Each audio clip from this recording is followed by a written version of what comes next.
Otto's mood matched the bleak November landscape. They'd traveled the country road for 18 miles under smothering gray skies, which allowed plenty of time for brooding. Thin snow covered the empty fields like a dirty blanket. Perhaps a riot of color had dressed the hard woods before Halloween, but now only a few dead leaves dangled from dried stems beneath spindly branches. Even the vehicle in which they traveled was dull, inside and out.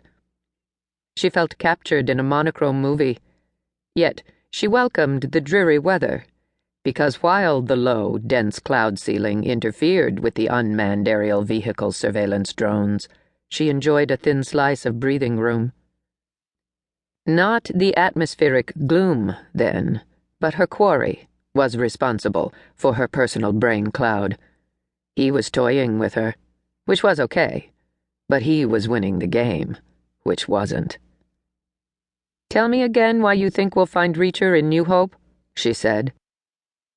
FBI Special Agent Kim Louisa Otto didn't mind matching wits with Jack Nunn Reacher at the right time and place.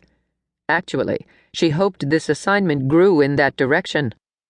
Meanwhile, a better profile of Reacher slowly developed in her mind, the way an old-fashioned photographic image revealed itself when blank paper was submerged in the proper fluids. She was better at strategic games than he was.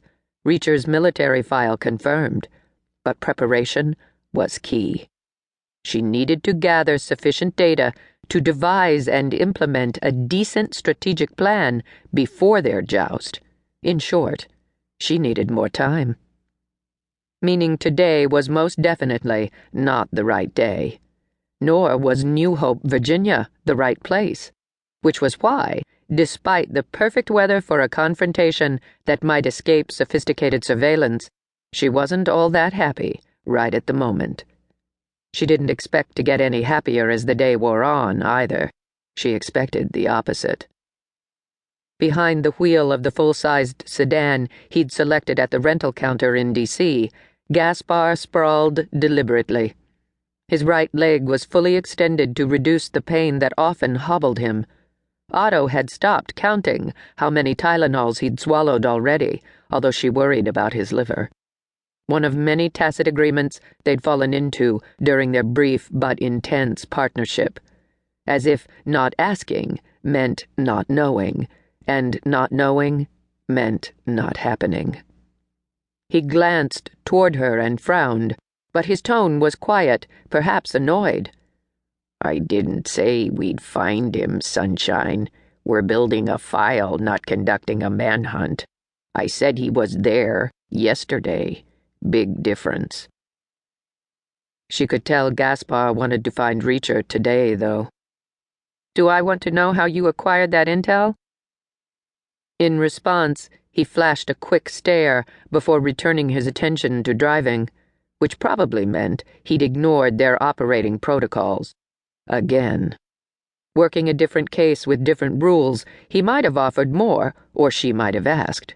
As it was, they'd agreed plausible deniability might save them if either was eventually forced to testify, which they'd also agreed was more than likely where the whole Reacher mess was headed. "How much farther?" she asked instead.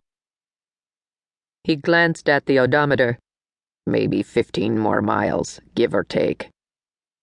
The rental was equipped with GPS, and they had their own equipment, too.